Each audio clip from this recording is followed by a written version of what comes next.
events or stresses do you think contributed to substance abuse? Example, losses, divorce, job losses. Right. I think we've spoken about how I lost my wife, right? And then afterwards, I don't know if God was gracious, I managed to get another wife. But then she went also after that. And she left. Right? I was unemployed, right? Because I was taking drugs. When you take drugs, you don't get employed. I was employed for a short stint at a company called Keynes. But because I was on drugs, while I was on duty at work, I stole a packet of chips and they caught me and they sent me away from work. So all these things here contributed to the stress that kept me and the addiction. What about losses? Have you ever lost one of your friends or family members due to drugs? Well, my mother passed away in 2013. And my mother always used to tell me, Tonderai, drugs are going to kill you. So that loss also could have been something that also contributed in me taking drugs. These things, traumatic life experiences, are things that actually get people to take drugs. This discussion we're having over here is about risk factors. If you analyze the questions they've been asking, they are asking about things that can compel someone to take drugs. Thank you so much for that lovely question, Diana. Can I ask you a question about peer pressure? Can you describe any instances where peer pressure played a role in your decision to use substances? How did you respond to this pressure? Right. The situation about being in the bar where everybody else was taking alcohol and I was not taking alcohol. I felt I was out of place. Yet the Bible clearly tells us in Romans, do not conform to the standards of the world, but rather be transformed by the continued renewal of your mind. I conformed to what those people were doing.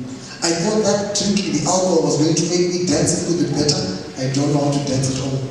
But when I saw the people in the bar holding the beer and jumping and so happy, I thought that I was going to be a better dancer. So I decided to take the alcohol so that I could fit in. That was peer pressure that caused me to do that. Can I ask you a question about access and availability? How accessible were substances to you? Wow. When we're going to hear more about this in the impact presentation, I think that's going to come after lunch. But I went to a place after I took drugs. I'll just give a little bit of a preview. My father chased me away from home because he couldn't have it. And then I went to a place called Highfields in Arani. Drugs were so accessible and are accessible. It's only a matter of you asking someone where you get drugs. So drugs were everywhere, and drugs are everywhere. They were quite accessible where I was, and so this did not help in my situation. They were readily available, and I was ready to buy and take them. But did you think twice before taking them? Did I? Think twice. Wow. Did you think twice before taking them? If I had thought twice, I think I may not have taken drugs. But that's another bad thing about drugs. They diminish your ability to think twice. When you take drugs, you become compulsive. Anytime I would see my friends, I would want to take drugs. So I never thought twice. Maybe if I thought twice, I would have gotten into drugs. I did not think twice. Powerful question, guys. Always think twice before you take drugs. Did this play a role in your substance abuse? Can I teach again? Did each of these play a role in your substance abuse? We are talking about, did ease of access? Yes. Did ease of access play a role? They were so easy to find. So it made it so easy for me to smoke. If they were difficult for me to find, if drugs were difficult for me to find, then maybe I may not have abused them so much. So because it was so easy to access the drugs, that played a big role in me getting addicted to drugs. My next question would be about behavioral traits.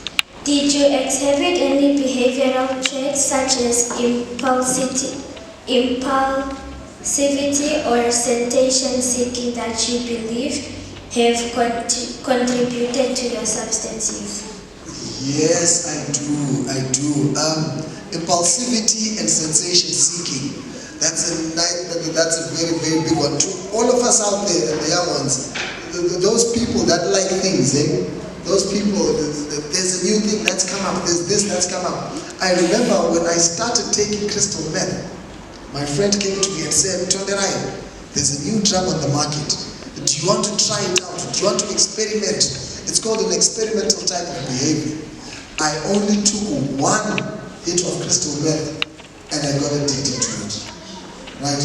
When I should have not been sensation seeking, when I shouldn't have been impulsive, when I should have thought twice, like he asked, I just kept going in at it. I believe this here played a big role in my substance abuse. So all those that are impulsive and that always seek pleasurable things, be very careful. You have a very big risk of getting addicted to drugs. Haven't you learned a lesson after your wife left you? Wow.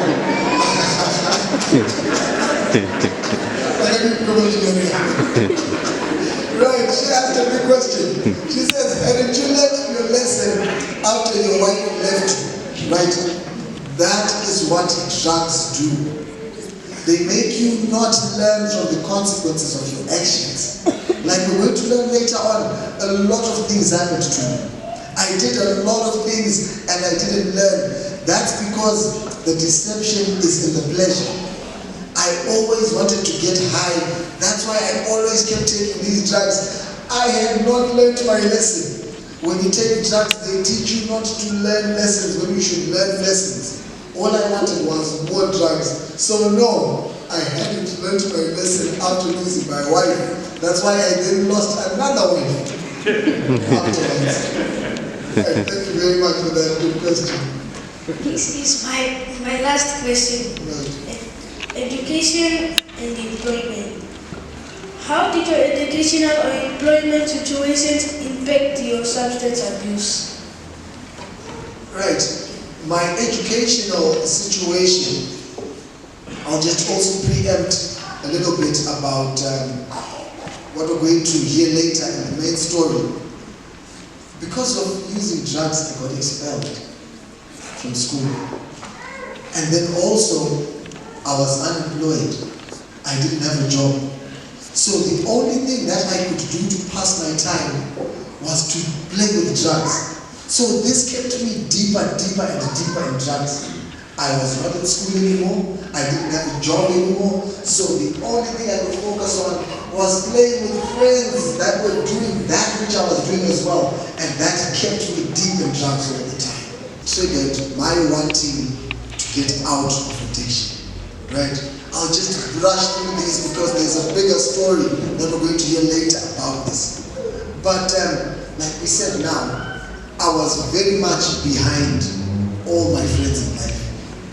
Number two, I was now getting sick. Right? I didn't like myself when I was looking at the mirror. Number three, people were afraid of me.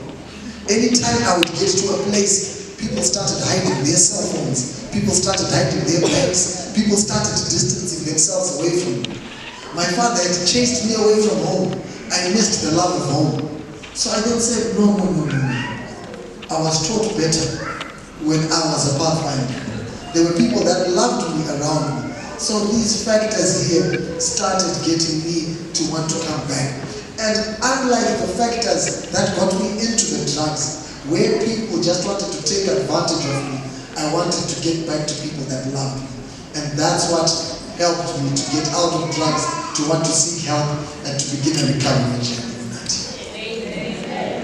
Was it really hard to move away from the drugs? Whoa, was it really hard to move away from the drugs? Some of the things that I had to do when I was leaving the drugs was to get rid of friends that took drugs. I told myself that anybody that was taking drugs was not my friend anymore. But these were my friends. So it was difficult.